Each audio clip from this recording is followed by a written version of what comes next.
السلام علیکم. آپ دیکھ رہے ہیں ناول آبرو قسط نمبر 44. علی آنکھیں مسلتا چھوٹے چھوٹے قدموں سے بیڈ کے قریب آیا تو آرزو جو گھونگھٹ ڈالے بیٹھی تھی اس نے جھٹکے سے دونوں ہاتھوں سے اپنا گھونگھٹ پیچھے گرا دیا. آئیے آئیے مسٹر علی، آپ کی ویڈنگ نائٹ پر سواگت ہے، آرزو نے اعلانیہ انداز میں کہا. اس کے بال کھلے ہوئے تھے، سارا زیور اترا تھا، بس سر پہ 2 انچ موٹی سونے کی خاندانی ماتھا پٹی تھی. علی نے اپنے دل پر ہاتھ رکھا اور خود کو مضبوط دکھاتے ہوئے گلا کھنکار کر بولا، یہ کیا حال کر لیا ہے اپنا؟ کیا حال؟ کیا مطلب؟ تمہارے لیے دلہن بن کر بیٹھی رہتی کہ علی جی آئیں گے تو ایک ایک کر کے میرا زیور اتاریں گے. چل ہٹ بیٹا، تمہیں تو میں بتاؤں گی اب کہ آرزو سے پنگا لینے کی قیمت کیا ہوتی ہے. اب تمہارا کھیل تمہارے سر پر آئے گا. وہ بیڈ سے چھلانگ لگانے کے انداز میں اتری اور علی کے سامنے آ کھڑی ہوئی. چلو میری منہ دکھائی دو اب. اس نے ہاتھ آگے بڑھایا جیسے اپنا قرضہ مانگ رہی ہو. نہیں ہے کوئی منہ دکھائی، تو بھی چل ہٹ. آئی بڑی منہ دکھائی دو. علی بھی اپنی ٹون میں واپس آ رہا تھا. اچھا نہیں دو گے، سوچ لو. ہاں جو کرنا ہے کر لو، سونا ہے مجھے. علی نے یہ کہتے ہوئے اسے اپنے سامنے سے دھکا دے کر ہٹایا اور بیڈ پر گر گیا. ٹھیک ہے اب تو رک، دیکھ میں کیا کرتی ہوں.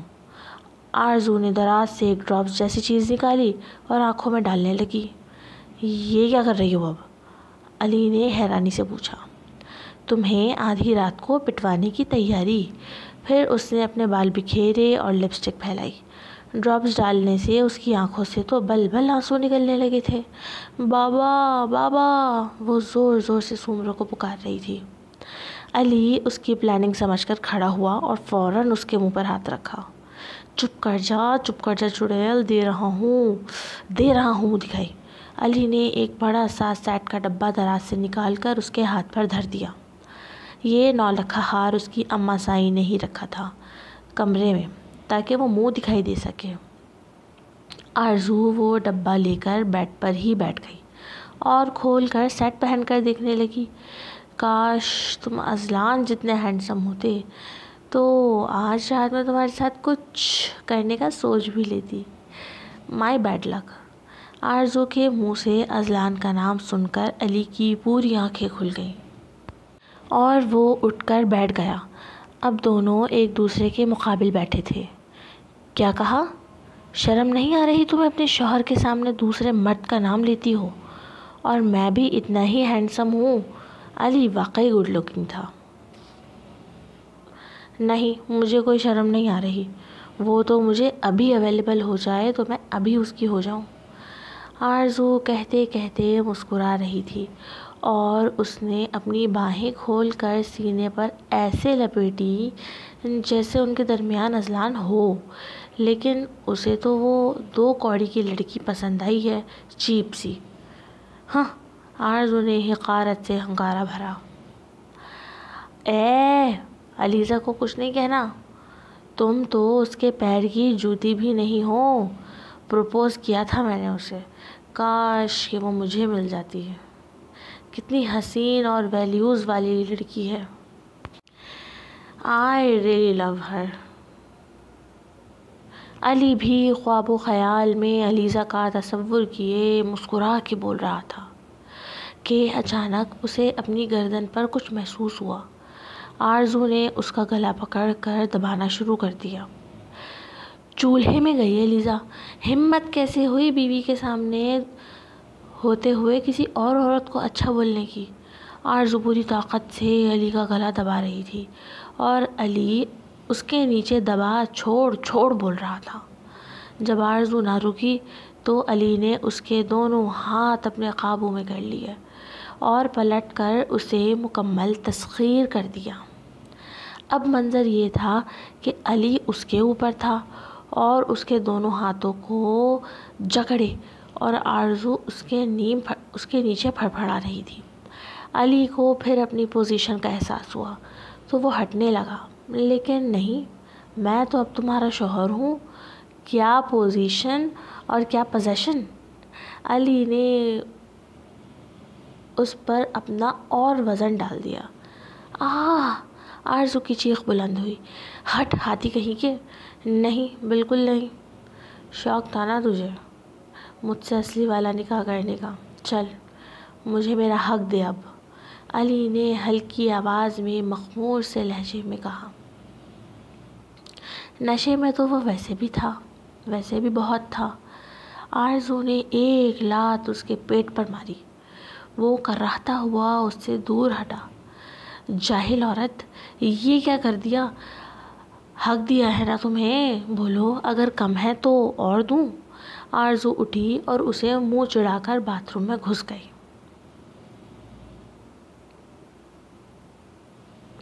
علیزہ گہری نیند میں سو رہی تھی، لیکن باتھ روم میں شاور سے پانی گرنے کی آواز پر اس کی نیند میں خلل پڑا۔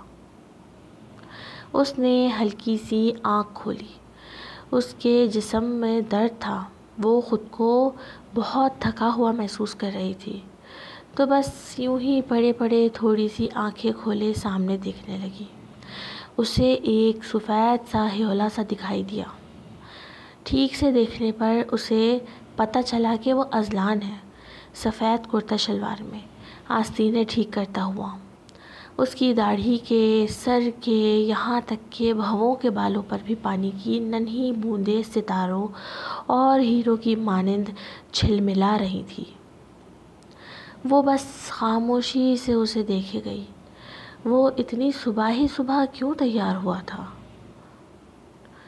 پھر جو علیزہ کی نظروں نے دیکھا، اس کے رونگٹے کھڑے ہو گئے۔ اذلان کے کان میں ایئر بڈ لگی تھی۔ اس نے سامنے ہی موبائل بھی سیٹ کر لیا۔ اس پہ کوئی ویڈیو چل رہی تھی۔ اب وہ اس جگہ سیدھا کھڑا تھا جہاں علیزہ نماز پڑھا کرتی تھی۔ پھر اذلان کے ہاتھ تکبیر کے لیے بلند ہوئے، ساتھ اللہ اکبر کی آواز علیزہ کو اپنے کانوں تک سنائی دی۔ پھر وہ اپنے سینے پر ہاتھ باندھے قیام میں کھڑا ہو گیا۔ شاید صورتوں کی صحیح ادائیگی کے لیے ہی اس نے کانوں میں ایئر بڈ لگا رکھی تھی۔ پھر وہ رکوع میں گیا۔ علیزہ سانس روکے اسے دیکھ رہی تھی۔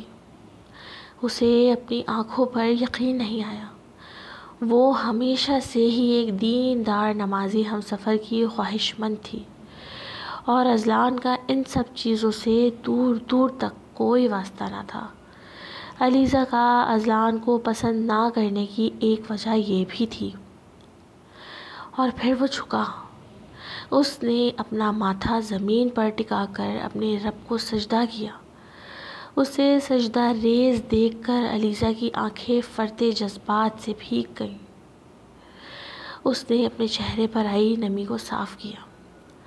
میں کیوں رو رہی ہوں؟ وہ حیران ہوئی۔ اذلان نے پوری نماز بہت اچھے سے ادا کی، پھر دعا کے لیے ہاتھ اٹھا لیے۔ شاید زندگی میں پہلی بار اس کی آنکھوں سے موتی بہہ رہے تھے۔ وہ اسے دیکھ رہی تھی۔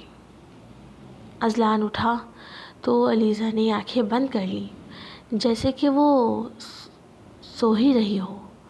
وہ اس کے پاس آیا اور پاس بیٹھ گیا، پھر سوتی بنی علیزہ کے ماتھے پر اپنے لب رکھے۔ علیزہ نے فٹ سے آنکھیں کھول لیں اور اٹھ کر بیٹھ گئی، کمفرٹر کھینچ کر خود کو ڈھانپا۔ علیزہ، آج میں نے فجر کی نماز پڑھی ہے، آج میں نے تمہارا حق مہر ادا کیا ہے۔ اس کے لہجے میں سارے جہان کی محبت تھی۔ اللہ پاک آپ کی نماز قبول کرے، اور میں نے بھی حق مہر قبول کیا۔ وہ اذلان کی طرف نہیں دیکھ رہی تھی، نہ جانے کیوں نظریں چرا کر بات کر رہی تھی۔ تم نے تو رات کو پانی بھی نہیں پیا تھا، لو پانی پی لو، میں ناشتہ بنواتا ہوں، بھوک بھی بہت لگی ہوگی تمہیں تو۔ وہ استفسرانہ انداز میں نرمی سے بول رہا تھا۔ یہ کہتے ہوئے اذلان نے پانی کا گلاس اٹھا کر اس کے لبوں سے لگانا چاہا، لیکن علیزہ نے اسے روک دیا۔ نہیں نہیں، مجھے کچھ نہیں چاہیے، میں بھی بس نماز ادا کروں گی، ٹائم ختم ہو رہا ہے۔ چلو ٹھیک ہے۔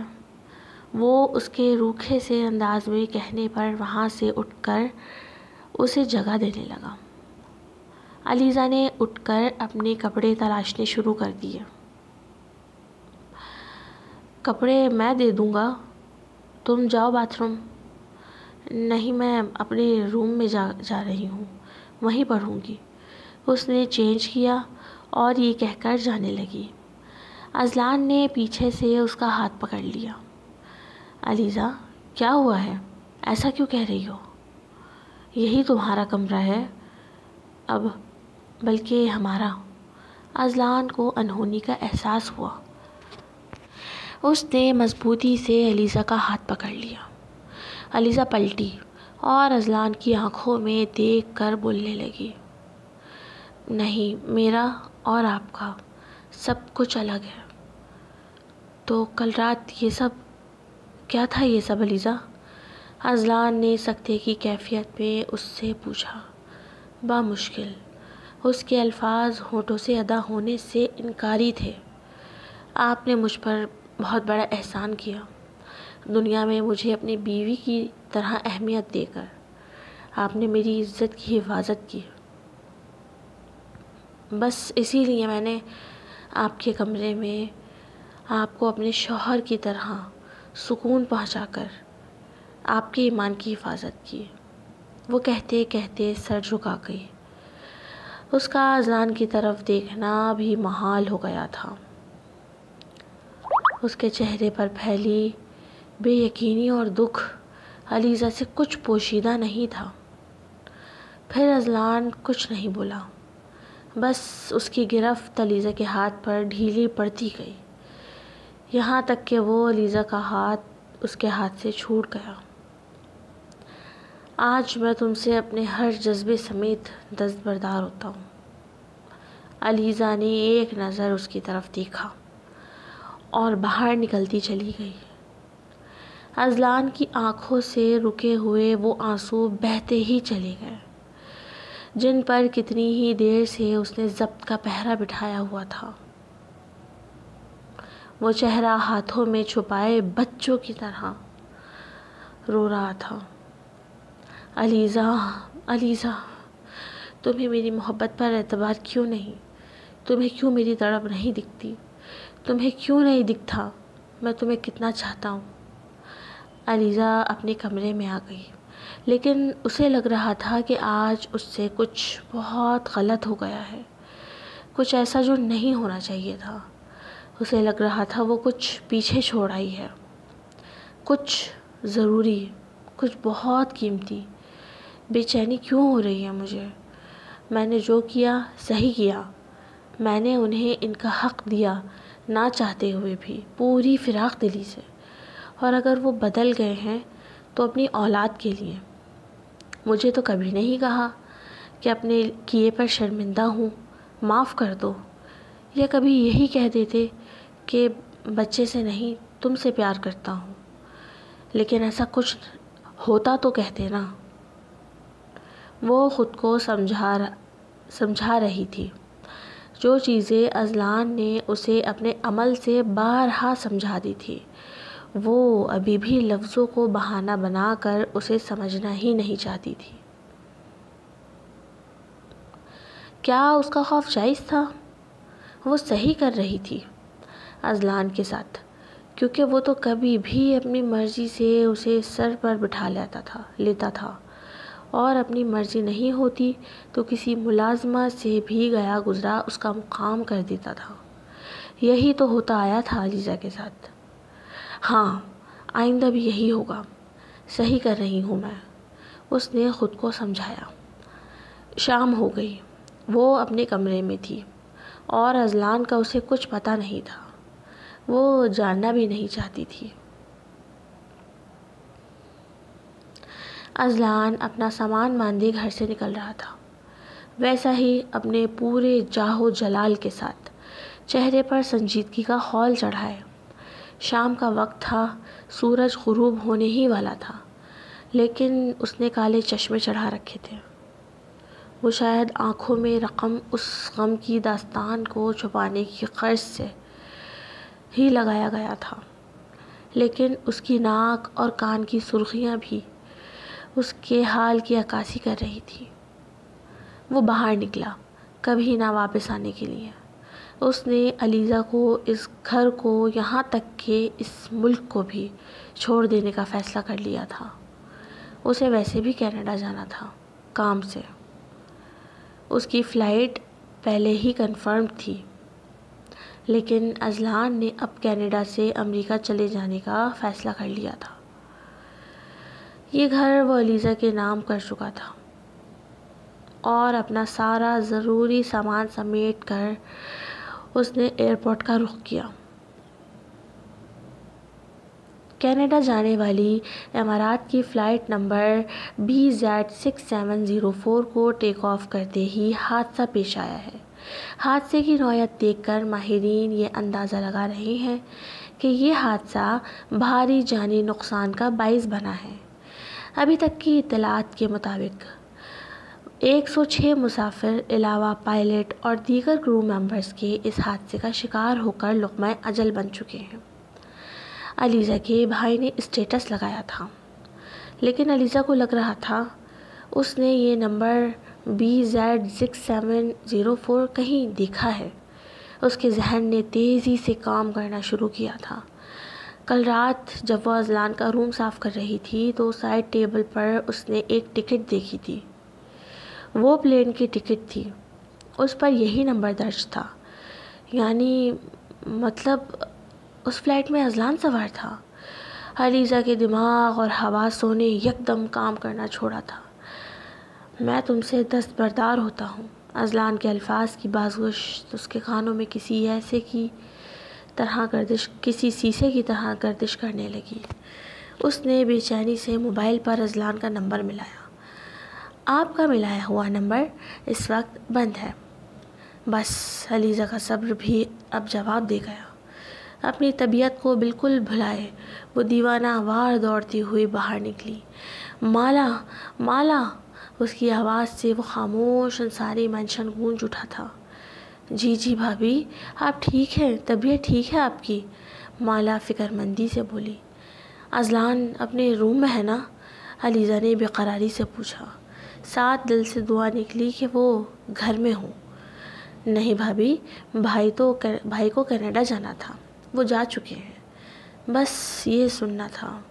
علیزہ سر پر دوڑتی ہوئی اذلان کے کمرے تک گئی، جس سے تھوڑی دیر پہلے چلا نہیں جا رہا تھا۔ وہ ابھی جس تیزی سے یہاں سے وہاں دوڑ رہی تھی، اذلان ہوتا تو اسے کبھی یوں بد احتیاطی نہ کرنے دیتا۔ اس نے دھاڑ سے اس کا دروازہ کھولا۔ کمرہ صاف اور خاموش تھا۔ وہ سکتے کی کیفیت میں اندر داخل ہوئی۔ آنکھیں پھٹی پھٹی ہو گئی تھی اس کی۔ اذلان! اس نے پکارا۔ شاید وہ اندر ہو اور اس کے یوں بلانے پر آ جائے اور کہے، ہاں کہو، کیا ہوا؟ تم ٹھیک ہو؟ اذلان! اذلان! علیزہ اپنی پوری طاقت سے چیخنا شروع کر دیا۔ اذلان! اذلان! اذلان! اس کے ہونٹوں سے دوسرا کوئی لفظ نکل ہی نہیں پا رہا تھا، کوئی دعا، کوئی وظیفہ، کچھ بھی نہیں۔ اس نے سائڈ ٹیبل پر رکھی اذلان کی تصویر اٹھائی اور اسے سینے سے لگایا، اور بس زمین پر بیٹھتی ہی چلی گئی۔ اسے کسی چیز کا ہوش نہ رہا۔ وہ سمجھ چکی تھی اس کی دنیا اجڑ گئی ہے۔ اس کا بچہ دنیا میں آنے سے پہلے ہی یتیم ہو گیا ہے۔ وہ باقاعدہ زمین پر لوٹ رہی تھی، کرلا رہی تھی۔ اس کا تڑپنا ایسا تھا کہ اسے دیکھ کر کوئی پتھر بھی پگھل کر موم ہو جاتا۔ وہ بس دیوانوں کی طرح رو رہی تھی اور اذلان، اذلان پکار رہی تھی۔ To be continue AW Urdu novels, don't copy my novel. یہ تھی آپ کی second last episode. Comment box میں اپنی رائے کا اظہار کیجیے، لائک کیجیے اور سبسکرائب کیجیے۔ اس لیے ملتے ہیں لاسٹ ایپیسوڈ کے ساتھ انشاءاللہ کل یا پرسوں۔ اپنا بہت زیادہ خیال رکھیے گا، کمنٹ اور لائک ضرور کیجیے گا۔ تھینک یو، اللہ حافظ۔